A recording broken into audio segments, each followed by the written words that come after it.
मेरे YouTube channel Gurdev Singh online classes में आपका स्वागत है। वर्गमूल और घनमूल से संबंधित अभ्यास प्रश्नों के क्रम में आज एक ही अभ्यास प्रश्न है जिसके बारे में बता रहा हूँ। इसमें आप देख रहे हैं कि यहाँ पर वर्गमूल है और फिर इसके ऊपर घनमूल है, इधर यह घनमूल है और फिर प्लस का निशान है। तो इसका मान ज्ञात कीजिए या इसमें वो कहेगा कि का हल है, नीचे 4 ऑप्शन दिए रहेंगे और आपको उत्तर छांटना है। तो इसमें इस प्रकार के प्रश्नों को हल करने के लिए हमेशा हम अंदर से शुरू करते हैं। जैसे कि ये संख्या है हमारी, आप निश्चिंत रहें कि ये दशमलव के बाद शून्य है, इसका आपको बिल्कुल भी तनाव लेने की ज़रूरत नहीं है। केवल आपको देखना है 729 और ये वर्गमूल है। तो चूंकि वर्गमूल 729 का वर्गमूल निकालना है आपको, तो 729 का वर्गमूल 27 होता है। मैंने बताया था कि 1 से लेकर 50 तक संख्याओं के आप वर्ग करना और वर्गमूल करना अगर आपको ज्ञात है तो बहुत आसानी से आप प्रश्नों को हल कर सकते हैं। तो इस संख्या का हमारा 729 का वर्गमूल 27 आ गया। अब चूंकि इसमें दशमलव कितने अंक पर है, 1 2 3 4 5 6 अंकों पर दशमलव है, तो वर्गमूल में दशमलव के अंक आधे रह जाते हैं, यानी 3 अंक रह गए। ये 2 अंक है, एक शून्य बढ़ाना पड़ेगा आपको, यहाँ हो गया ये इसका वर्गमूल निकल करके आ गया। केवल ऊपर जो है घनमूल रह गया और इधर ये भी घनमूल रह गया।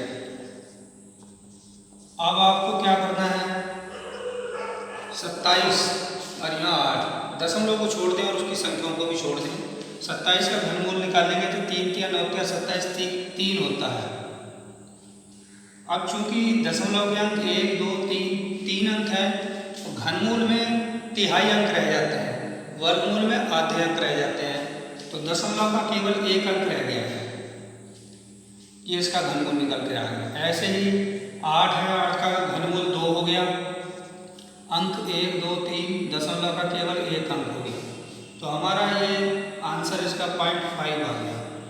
इस प्रकार से इसका आंसर जो हमारा 0.5 हो गया, ये प्रश्न आपका हल हो गया।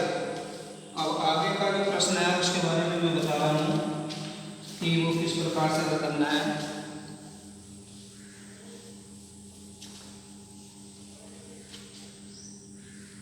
एक सवाल है 1029।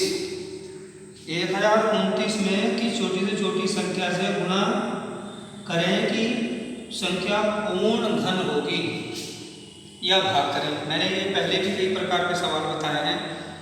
1029 में किस छोटी से छोटी संख्या से गुणा करें या भाग करें कि एक पूर्ण घन संख्या बन जाए। तो इस प्रकार के प्रश्नों को हल करने के लिए इनके गुणनखंड करने की ज़रूरत पड़ती है। यहाँ पर हम 3 से इसके गुणनखंड करेंगे, 3 तिया 9, 1 बचा, 3 चौक 12 और 3 नम 27, ये आ गया। अब ये देखेंगे कि ये संख्या हमारी किससे विभाजित होगी। शायद ये किसी भी संख्या से विभाजित नहीं हो रही है। 9 चौक 36, 9 दूनी 18, 9 तिया 27, 27, 11 तिया 33, 13 दूनी 26, 13 तिया 39, 13 दूनी 26, 4 4 8। तो ये इसके गुणनखंड हो गए और ये एक अभाज्य गुणनखंड हो गया। अब ये शायद किसी न किसी संख्या का घन हो सकता है, ये देखना पड़ेगा। इसमें 1029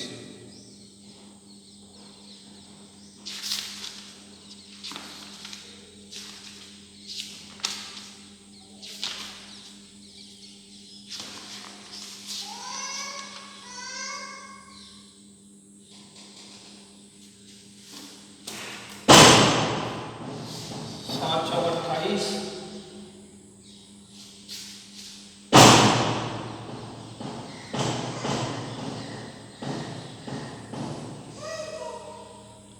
3 तिया 9, 3 चौक 12, 3 तिया 9। ये हमारा मेरे से ही मिस्टेक हो गई है, इसे थोड़ा सा दोबारा से करेंगे। 3 तिया 9, 1 बचा, 3 चौक 12, 3 तिया 9, ये आ गया आपका, अब सही हो गया। अब ये 7 से विभाजित होगा, 7 चौक 28, 7 नम 63, फिर 7 से हो गया 7 7 49। आप देखेंगे कि ये 7 3 बार आ गया यहाँ पर और ये केवल 3 है, ये तो घन बन गया। यहाँ पर 3 है, अगर वो भाग करने के लिए कहता है तो आप 3 से भाग करेंगे, ये एक पूर्ण घन संख्या बन जाएगी। अगर वो कहता है कि किस छोटी छोटी संख्या से गुणा करें कि पूर्ण घन बन जाए, तो आपको 2 3 की आवश्यकता और है घन बनाने के लिए। तो आपको 3 तिया 9, 9 से भाग करने पर आपका यह संख्या पूर्ण घन बन जाएगी। इस प्रकार से यह प्रश्न का आंसर आ गया। अब एक प्रश्न बहुत इंपॉर्टेंट है जो कई बार परीक्षाओं में आ चुका, वो एसएससी में भी आया है और अन्य प्रकार के एग्जाम्स में भी आया है, जैसे कि 120 और 300।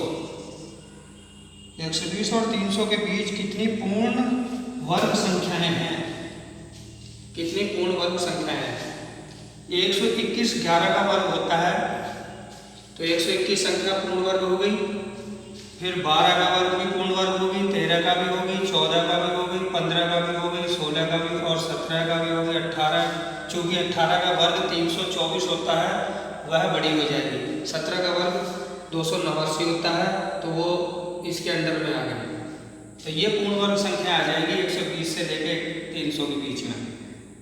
121 हो गई, 144 हो गई, 169 हो गई, 196 हो गई, 225 हो गई, 256 हो गई और 289 हो गई। ये है, तो आपकी कितनी संख्याएं हो गई? ये 1 2 3 4 5 6 7 संख्याएं आपकी ये पूर्ण वर्ग हो गई। इस प्रकार से ये इस प्रश्न का आंसर आ गया है 114 का सी, 114। ठीक, तो इस प्रकार से आपका ये घनमूल और वर्गमूल का पाठ पूर्ण हो गया। नेक्स्ट पाठ लेकर मैं कल अगले वीडियो में आऊँगा। धन्यवाद।